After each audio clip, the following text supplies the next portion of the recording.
Olá, queridos, vamos dar início a mais uma aula do nosso curso Maturidade no Espírito, falando sobre princípios de revelação na palavra. Quarta aula, vamos lá? Funções do corpo.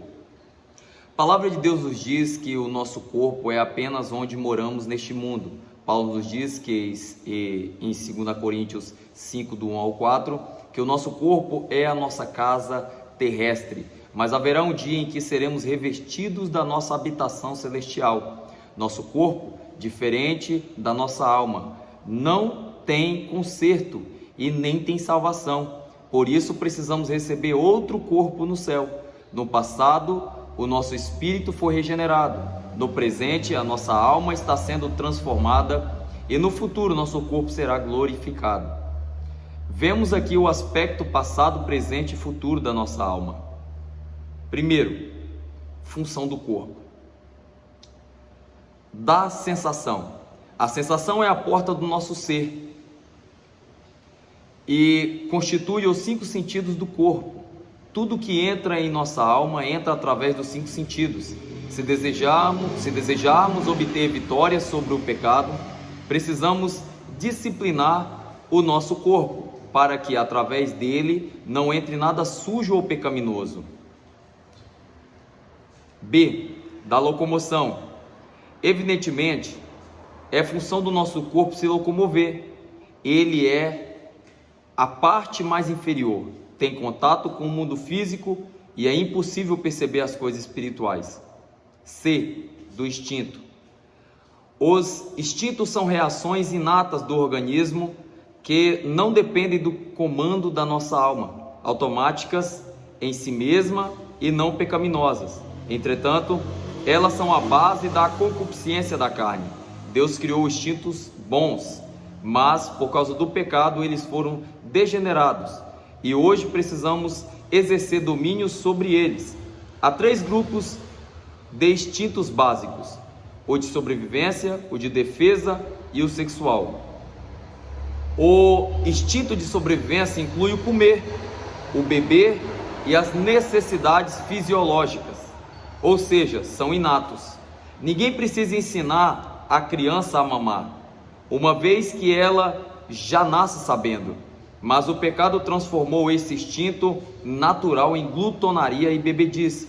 O instinto de defesa inclui os atos de reflexo de proteção, como esquivar-se, esconder-se e proteger-se. O pecado transformou em brigas, facções, iras e todo tipo de violência. Já o instinto sexual foi corrompido para se transformar em adultério, fornicação, prostituição e sodomia e coisas parecidas. O corpo deve ser um servo e não um senhor. Não devemos permitir que esses instintos naturais, que permanecem em nós mesmos depois que somos convertidos, nos controlem. 2. A disciplina do corpo. Precisamos estudar as funções do corpo para compreendermos que o diabo está de fora e Deus está dentro de nosso espírito. Veja a maneira como o inimigo age. Ele primeiramente procura entrar pelas portas da alma, que são os sentidos do corpo. O processo sempre começa com o inimigo tentando chamar a nossa atenção.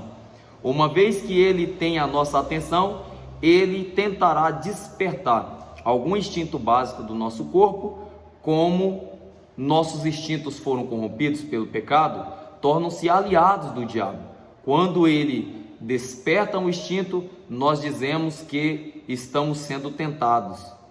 Uma vez que o instinto é despertado, o próximo passo é produzir um desejo. O desejo ainda não é pecado, se ele for apenas forte tentação. E se tentado, ainda não é pecado. O pecado não acontece quando o nosso desejo se transforma em intenção. Jesus disse: o pecado acontece quando o nosso desejo se transforma em intenção. Jesus disse que qualquer um que olhar com intenção impura para uma mulher já adulterou com ela. Mateus 5:28, quando compreendemos a forma como o diabo age, fica mais simples alcançarmos vitória sobre ele. A palavra de Deus diz que há algo que devemos fazer com o nosso corpo, ofertá-lo a Deus e trazê-lo debaixo da disciplina. Romanos 12, 1. Rogo-vos, irmãos, pela misericórdia de Deus, que apresentei o vosso corpo por sacrifício vivo, santo e agradável a Deus, que é o vosso culto racional. Disciplinar é usar de ascetismo, mas Paulo diz que esmurrava o seu corpo para reduzi-lo à escravidão, não fazendo sua vontade. 1 Coríntios 9, 27. Mas esmurro o meu corpo e o reduzo em escravidão, para que, tendo pregado a outros, não venha eu mesmo a ser desqualificado. Ou seja, Deus, ele não pode construir a sua vida em cima de coisas, em cima da sua própria cultura. Se você quiser que Deus, ele entre na tua vida, na tua casa, transforme a sua vida, eu disse isso aqui em um dos cultos, você precisa largar as bagagens. As bagagens não te levarão para o céu, e sim quando você coloca o teu corpo à sujeição da palavra de Deus. Estar sujeito à palavra de Deus, no início parece ser escravidão, mas logo depois você vai entender que você nasceu para isso, é um propósito de Deus, e lutar contra isso é viver debaixo de escravidão. Quando você não sujeita o teu corpo a Deus, você vai sujeitar o seu corpo ao pecado, e o pecado, ele tem o seu preço. Quando você sujeita o teu corpo ao pecado, as coisas que aparentemente produzem prazer para a tua consciência, essa sua vontade, ela vai promover coisas ruins a você, coisas ruins à sua família, porque tudo que o diabo faz, ele faz do lado de fora. Ele entra do lado de fora, ele entra dentro, e tudo que há fora de você, ele começa a contaminar. Então ele contamina o ambiente, ele contamina a família, sabe? A desobediência, ela faz isso. Quando Jonas, ele desobedeceu a Deus, indo para Tarso e não para Nínive, o que aconteceu? Todos que estavam no barco pagou o preço pela desobediência de Jonas. Quando você decide viver uma vida longe de Deus, todo mundo que está à sua volta paga por essa desobediência, paga por essa sua libertinagem, ou essa forma que você encontrou agradável a você mesmo de viver a sua vida. Todos pagam à sua volta. Então, o que é esmurrar o corpo? É colocá-lo debaixo da sujeição da palavra de Deus. No princípio, como eu disse, vai se tornar como se fosse uma escravidão. Você vai querer não fazer, mas você precisa fazer. Então você vai começar a disciplinar o seu corpo. É como acordar cedo. No início você não quer, mas logo depois se torna um hábito, e não é mais algo ruim, se torna até um prazer, ok? Então vamos lá. Implicações 3, né? Implicações práticas da dimensão tríplice do homem. Há certas atitudes que devemos ter em relação a cada parte do nosso ser. O espírito deve ser exercitado. Com relação ao nosso espírito, precisamos exercitá-lo. A obra de Deus no nosso espírito está pronta. Contudo, o nosso espírito precisa ser aperfeiçoado. A alma deve ser transformada. A nossa alma deve ser transformada. Romanos 12, verso 1, 2 Coríntios 3, 16. Nos dizem como isso deve acontecer: pela renovação da mente e pelo contemplar do Senhor. Presta atenção, não tem como você renovar a tua alma, porque é na tua alma que está toda a sua vontade, as informações. Você que costume ler livros, assistir coisas que promovem, exemplo, uma pessoa que assiste muitos filmes de violência, o instinto dela vai se tornar violento. Uma pessoa que assiste muito filme de terror, aqueles filmes muito terror, né? E eu costumo acreditar, e já vi vários casos como esse, de pessoas começar a ver vulto dentro de casa, assombrações. Mas é só a consciência gerando aquilo ali, é só o subconsciente gerando aquilo que ela assistiu. Não, querido, não é somente isso. Eu entendo um pouco, né, de psicoterapia, mas eu quero te falar algo. Não é apenas o seu subconsciente transformando coisas que você assistiu para a forma física. É também um lado espiritual que trabalha para cooperar com isso. Você vai vendo um filme de possessão, você vai assistindo filmes diabólicos, filme de terror, filme de violência, você vai estar plantando uma cultura. É igual ouvir uma música também, da mesma forma. Se ouve música de violência, música que traz o instinto de pornografia, de sexo explícito, todo tipo de pecado, você vai se tornar conforme aquela música, porque a cultura vai ser plantada por meio dos seus ouvidos, por meio dos seus olhos, e sua boca vai falar aquilo que seu coração já está cheio, e o seu coração vai se encher de quê? Ele vai se encher daquilo que você vê e daquilo que você ouve. Então, quanto mais você ouve palavra de Deus, do teu coração vai fluir rio de vida. Quanto mais você ouve a palavra de Deus, mais vai produzir fé, porque a Bíblia diz que a fé vem pelo ouvir e ouvir a palavra de Deus.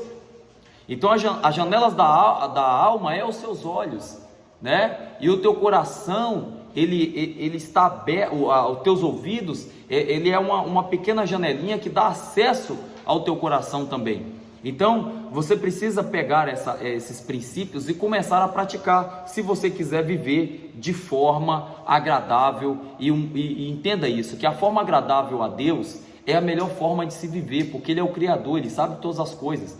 Ele sabe, Ele construiu esse planeta, o pecado entrou nesse planeta, nesse mundo, mas você sabe aquilo que promove ruína ao seu coração, à sua vida. E por mais que pareça ser prazer, você sabe que está destruindo a sua vida e todo mundo que está à sua volta, entendeu?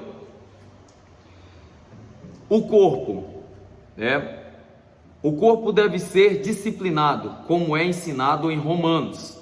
Eu já falei sobre isso. Você precisa disciplinar o seu corpo. Ainda que você não tenha vontade de orar, você precisa orar. Ainda que você não tenha vontade de ler a Bíblia, você vai ter que ler a Bíblia. Ainda que você não tenha vontade de ir para a igreja, você vai ter que ir para a igreja, porque são princípios que vai revitalizar a sua vida espiritual. E você que não pratica isso, certamente você está fraco. Pode ter certeza disso. Você está fraco e só está como Sansão. Não percebe ainda até um problema vier, até a força do diabo vir contra você. Aí você vai ver que você está fraco e está inútil. Já não tem mais aquela força que achava que tinha. Tá? Foi assim que Sansão foi pego. Achava que estava bem, mas não estava mais. Querido, os princípios são irrevogáveis da palavra. Você precisa praticar. Você precisa orar, você precisa jejuar, você precisa estar congregando, você precisa desses princípios, porque são os princípios que revelam a interatividade com Deus, é os princípios que faz você ser forte diante dos problemas, diante das circunstâncias, diante de tudo neste mundo. E é os princípios que vai estar trazendo força à tua vida espiritual e promovendo você a cada dia. É exercitar o próprio espírito através do princípio. O princípio exercita o espírito. Princípios exercita o espírito, o seu espírito. 4. Com relação ao tempo da nossa salvação, podemos dizer que o nosso espírito foi regenerado no passado. Quando nascemos de novo, a vida de Deus foi colocada dentro do nosso espírito. Por isso, o Senhor disse que o espírito está pronto. Mateus 26:41. B. A nossa alma está sendo transformada no presente. O alvo de Deus é que esta vida que está no nosso espírito possa transbordar para a nossa alma a ponto de saturar e transformá-la. C. Nosso corpo será glorificado no futuro. O ápice da obra de Deus é a manifestação dos filhos de Deus com o corpo glorificado. Ok? Vamos lá. Com relação ao propósito de Deus, podemos comparar o corpo aponta para o Egito. Do ponto de vista de Deus, o corpo é o lugar onde o pecado habita e, portanto, não há remédio. Devemos receber um corpo glorificado. B. A alma aponta para o deserto. Depois de termos sido salvos, precisamos nos perguntar se estamos vivendo no nível da alma ou do espírito. A vida da alma é lugar de aridez e falta de fruto, e viver pela alma é viver no deserto. C. O espírito aponta para Canaã. A boa terra aponta para Cristo. Deus queria que Israel desfrutasse da boa terra, assim como Ele deseja que hoje desfrutemos do Senhor Jesus. Sabemos que o Senhor habita em nosso espírito, daí entendemos que é no espírito que devemos desfrutar dele. 6. Com respeito à habitação de Deus, podemos entender que A. O corpo aponta para o átrio. B. A alma aponta para o lugar santo. C. O espírito para o santo dos santos. Hebreus 10, 19 nos exorta a entrarmos ousadamente no santo dos santos, que hoje está no nosso espírito, e é ele que está a arca do Senhor, e é a partir dele que Deus fala. O nosso espírito é o órgão receptor de captar as ondas espirituais que vêm de Deus. Deste modo, sintonizamos o nosso espírito corretamente quando temos um espírito quebrantado, contrito e aberto diante de Deus. Ou seja, resumindo, para concluirmos o nosso estudo, você precisa entender que o propósito de Deus para você, para o seu corpo, é que você, primeiro, coloque ele debaixo da sujeição da palavra de Deus. E colocar debaixo da sujeição da palavra de Deus é se desfazer de toda bagagem que você carrega, de todo entendimento filosófico, cultural, toda bagagem que você veio carregando diante do Senhor, você precisa abrir mão para chegar diante do Senhor.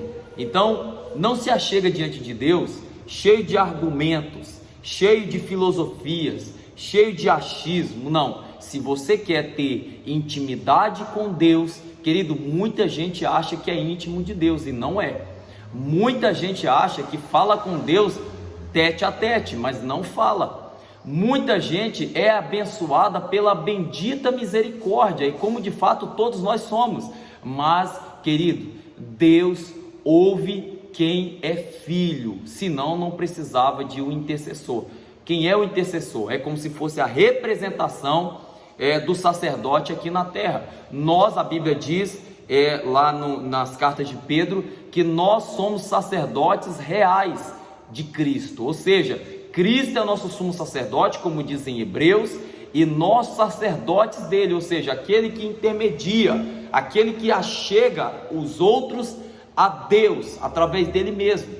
Então, se você quer receber mais de Deus, quer ser íntimo de Deus, você precisa largar as bagagens que você veio carregando do mundo, seja da forma cultural ou filosofia. Você precisa abrir mão. Você precisa abrir mão.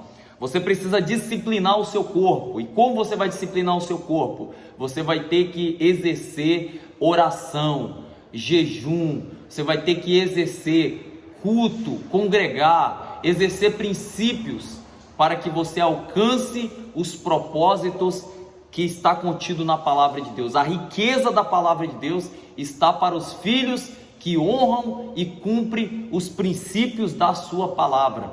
Então, se você não cumpre com esses princípios de orar, de buscar o Senhor por meio da oração, de estar presente, congregando, sabe, pastor, eu trabalho, eu não consigo pegar os cultos, querido, hoje tem vários cultos online, pela qual você pode estar congregando, inclusive eu mesmo, nossa igreja tem um projeto, a nossa igreja local, ela tem um projeto chamado Igreja Sem Parede, que é onde congrega pessoas de todos os lugares, até fora do Brasil. Para quê? Para que essas pessoas sejam fortalecidas como igreja, porque quando você está arrebanhada, sabe, arrebanhada eu digo quando você está congregando, mesmo estando em um grupo, nós nos transformamos em uma grande igreja. né? Mesmo não estando no mesmo local. Hoje a internet facilita muito esse trabalho pastoral, né? Então, em nome de Jesus, disciplina o teu corpo, ore, jejue e congregue. Não deixe as distrações desse mundo atrapalhar os princípios que você tem que ter para com Deus, tá? Você precisa exercê-los se você quiser então viver uma vida para Deus. E eu encerro aqui dizendo que Deus, ele só pode construir você se ele destruir você. Como? Palavra pesada? Não, querido. É porque nós, quando já chegamos diante de Deus, nós chegamos com muitas coisas que Deus vai ter que destruir em nós. Muitos achismos, muitas filosofias, muitas coisas de nossa cultura, aquilo que eu aprendi dos meus pais, aquilo que eu aprendi de forma de tradições, tudo isso eu vou ser necessário fazer uma entrega para Deus, disciplinar o meu corpo em oração, para que cada dia, cada vez que você ora, que você jejua e que você congrega, a palavra de Deus ela vai confrontar você para destruir, porque Deus só pode construir uma pessoa que entregou tudo para Ele. Deus só pode construir uma vida em você quando você assume a sua condição de pecador e entrega para Ele a sua vida e o seu corpo para ser, como o apóstolo Paulo diz, esmurrado. Tá? E esmurrado por quê? Por causa da palavra de Deus. Que a palavra de Deus ela vai destruir com bases ruins que você aprendeu para construir bases que vai levar você à morada celestial ou à vida eterna. Amém? É isso aí. Que Deus te abençoe.